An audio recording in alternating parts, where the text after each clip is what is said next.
Hello everyone, welcome to my YouTube channel Paris Learning. So in today's video we are going to discuss Illusions in the Hollow Man by T.S. Eliot. So let's proceed. सबसे पहले बात करते हैं कि illusion क्या होता है. Illusion is the indirect reference to some historical event, figure or an object or even it can be a place. सो एल्यूजन के अंदर क्या होता है कि राइटर जो है वो एक इनडायरेक्ट रेफरेंस देता है अपनी राइटिंग के अंदर किसी ऑब्जेक्ट के साथ, किसी हिस्टोरिकल इवेंट के साथ, किसी हिस्टोरिकल पर्सनैलिटी के साथ. ठीक है, अब वो इस रेफरेंस को जो है वो डिटेल में जो है वो डिस्क्राइब नहीं करता. ठीक है, और राइटर जो है वो अपनी ऑडियंस से एक्सपेक्ट कर रहा होता है कि वो इसकी इंपॉर्टेंस जो है वो टेक्स्ट में उसको जाने कि राइटर ने आया इस एल्यूजन को क्यों यूज किया है या इस रेफरेंस को क्यों यूज किया है. ठीक है, T.S. Eliot has used many allusions to give the reader greater depth and knowledge of his intent. अब T.S. Eliot ने Hollow Man के अंदर जो है वो बहुत सी allusions को जो है वो यूज किया है. तो चलिए देखते हैं. सबसे पहले अगर इसकी allusion या एपिग्राफ देखें तो वो है Mr. Kurt's he dead. अब जो हमारे पास फर्स्ट allusion या फिर जो एपिग्राफ है that we can find is the reference to Joseph Conrad's Heart of Darkness novella that portrays the empty nature of men. अब उसकी जो हमारे पास एपिग्राफ है, ये जो पहली एल्यूजन हम देखते हैं तो वो है जोसेफ कॉनरेड का जो हार्ट ऑफ डार्कनेस नोवेला है जिसके अंदर वो पोर्ट्रेट करता है एम्प्टी नेचर ऑफ मैन को. वहां से हमें ये रेफरेंस मिलता है.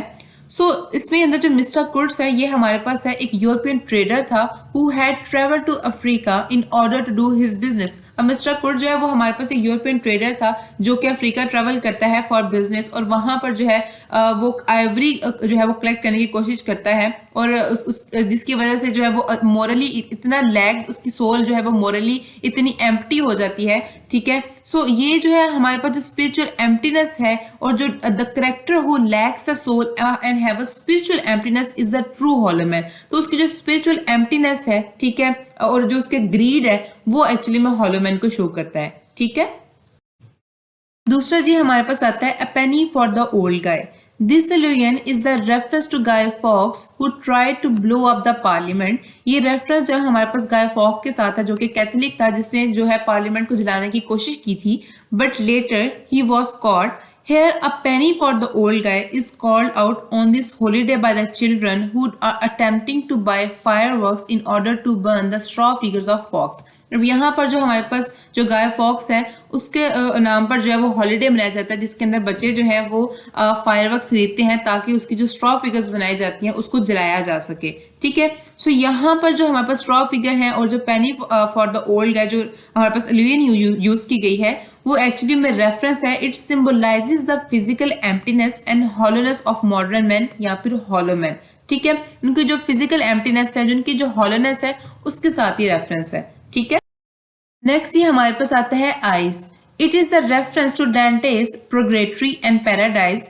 अब यहाँ पर जो है इस बुक के अंदर जो है वो जो डेंटे है he is in love with the woman named Beatrice. ठीक है, और जो बीट्रस जो है वो डेंटे जो है वो कंसीडर करता है कि बीट्रस जो है वो इस कदर खूबसूरत है, इस कदर वो होली थिंग है कि उसको आम आंख से देखना जो है ना वो बड़ा डिसरिस्पेक्टफुल होगा. ठीक है, सो यहाँ पर जो है इस पोम के अंदर हम देखें तो the poet has used this reference to symbolise the eyes as pure, holy and powerful.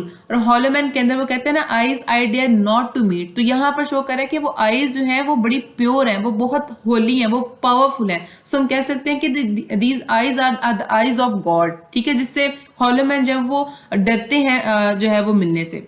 ठीक है, देन हमारे पास आता है जी स्टोन इमेजेस. हमें हॉलो मैन के अंदर स्टोन इमेजेस का रेफरेंस नजर आता है. This is the reference to the Bible when Israelites started worshipping stones and false gods and then God punishes them. ठीक है, तो जब हमारे पास इजराइली जो थे उन्होंने बुत जो है बनाने शुरू कर दिए और उनको जो है वो प्रे करना शुरू कर दिया. सो ये उस वहां से रेफरेंस है. So here the poet has made a reference that hollow men are like the Israelis because they have forgotten their religious commitments. So यहाँ पर वो कह रहा है कि hollow men के अंदर जो है वो रेफरेंस इस तरह से है कि hollow men भी जो है वो इजराइलीज की तरह है कि जैसे वो अपनी जो है वो फॉल्स गॉड को जो है वो वर्शिप करना उन्होंने शुरू कर दिया. तो यहाँ पर जो hollow men है उन्होंने जो अपनी रिलीजियस कमिटमेंट्स हैं उनको जो है ना वो भुला दिया उन्होंने. ठीक है, देन जी हमारे पास आता है ट्यूमिड river. This river is an allusion to the river of Acheron, which in Dante's Inferno makes the border of hell. ठीक है। अब डेंटोस इन्फर्ने के अंदर जो हमारे पास ट्यूमर रिवर है, ये हमारे पास रिवर ऑफ एक्रेन है जो कि बॉर्डर ऑफ हेल जो है वो बनाता है। So in the poem, it's been said that the hollow men have not crossed the river yet and they are standing near the breach.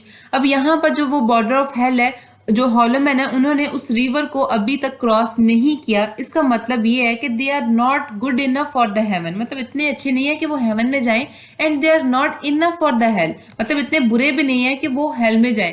So those who have cross the river, अब कहते हैं कि जिन्होंने उस border of hell को cross कर लिया है, they will remember the hollow man not as violent souls, मतलब वो हॉलो मैन को as a violent soul remember नहीं रखेंगे, but as a stuffed figure, लेकिन स्टफ फिगर्स के तौर पे, जैसे शुरू में कहते हैं we are the hollow man, we are the stuff man. ठीक है। So this was all about, thank you so much.